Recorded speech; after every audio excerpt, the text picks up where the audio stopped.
Are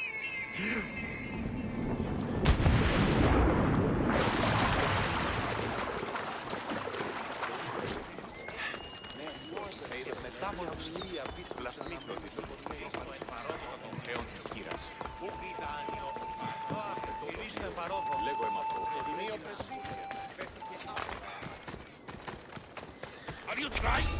Huh? Best stay out of sight.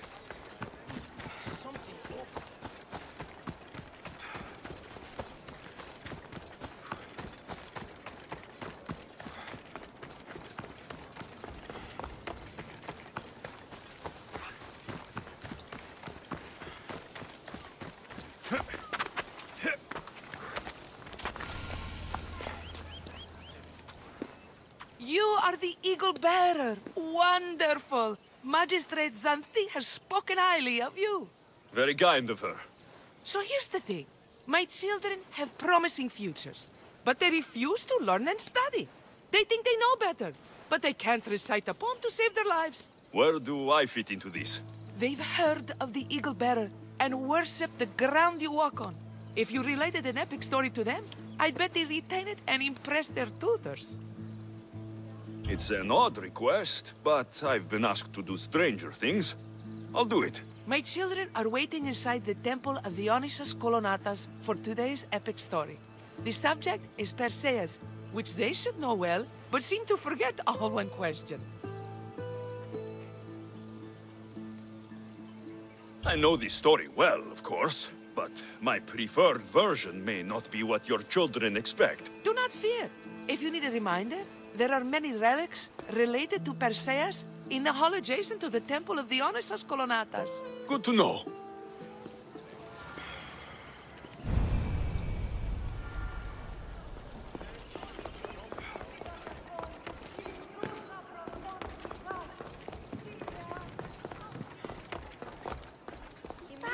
Hello, I'm... The Eagle Bearer. We've heard all about you. Are you going to tell us a story today? Do we have to listen? We've heard it 100 times. Yes, that's me. And yes, I'm telling you a story.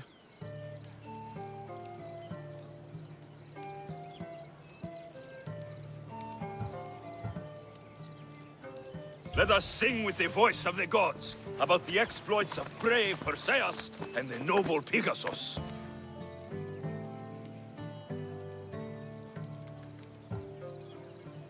Acrisius, the king of Argos, was not a good man. He had one child, a daughter, Danae. Bitter that he had no son, he went to the oracle of Delphi and heard a prophecy that chilled him. Ooh, what was it? The oracle said Acrisius would be killed by his grandson, but Danae was unmarried and childless at the time. To protect himself, he locked Danae in a bronze room, open only to the sky. Ooh! However, mighty Zeus saw the girl and fell in love with her. He transformed into a golden shower and seduced her. Danae gave birth to a son, Perseus. I knew it. King Acrisius couldn't kill the boy for fear of angering Zeus. So, he put his daughter and grandson in a wooden crate and tossed them into the wild sea to be drowned. How horrid! Poor Perseus.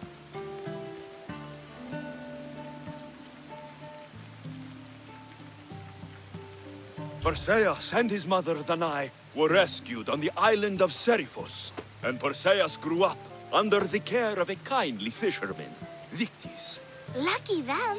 Did the gods help? Maybe. Perseus learned to swim and ride and fight, and how to be good and just, even though his father was only a fisherman. I can do all those things too. Yeah, good for you.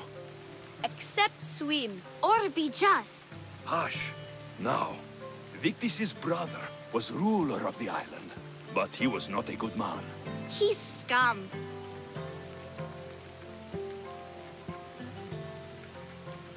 When Perseus grows up, he travels to Iope and falls in love at first sight with the beautiful princess Andromeda. However, Andromeda's mother boasts that her daughter is more beautiful than the goddess Thetis, offending her. Never say you are better than the gods. Thetis proclaims that Andromeda must be sacrificed to the gods, or else the whole city of Iopi will be destroyed. I don't think that's right. Wasn't Andromeda an Ethiopian princess? Hush! Perseus asks his grandmother, Tala, how to save his love. She turns into a manta ray and says, to save Andromeda, he must bring back curly hair of gold, fit for the king of the mountains, who yet owns less than the humblest Ilot. I don't know that riddle. It's too hard. It was hard for Perseus too, but eventually he figured it out. How? He just did is all. Perseus figured out what he needed. The golden fleece of the winged ram, said to be guarded by a monster who could turn any to stone. Luckily, Perseus was blessed by the gods, and he was guided by Athena's golden-geared owl to the monster's lair.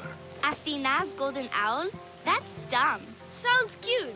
I want one. And armed with the Vorpal sword from the mighty Olethros, he faced the snake-necked, large-headed, shaggy-maned, stony-gazed Katovlepas! No! Huh? Perseus avoided the Katovlepas's killing gaze and snicked the sword, lopping off the creature's head. Ew! He grabbed the golden fleece and wrapped the Katovlepas's head in it. Then he flew back home astride winged Pegasus to save Andromeda, who was about to be eaten by the Kraken.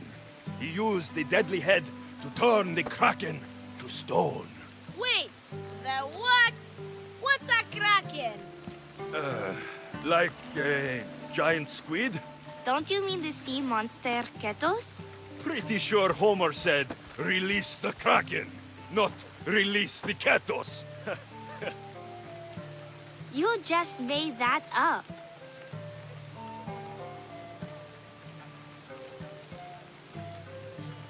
That was not all. Hades appears with a pack of giant scorpions called Scorpiox and kills Andromeda and tries to kill Perseus. Huh? But Perseus throws his sword of Zeus at Hades, forcing him back into the underworld. Wait. It's supposed to be Hermes' god, and Andromeda doesn't die. You're telling it wrong.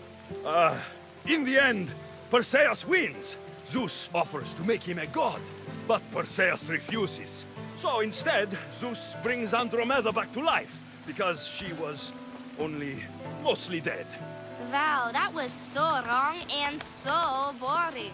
You are a sticky storyteller. And that story was poop. I am sorry for your audience, Eaglebearer.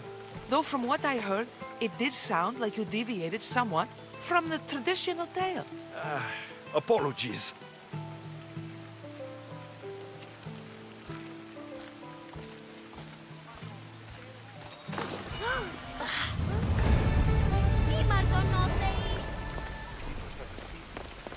Διαλέγω με έναν ή άλλο. Ναι, οι θεοί βασιλεύουν συνάνωθεν.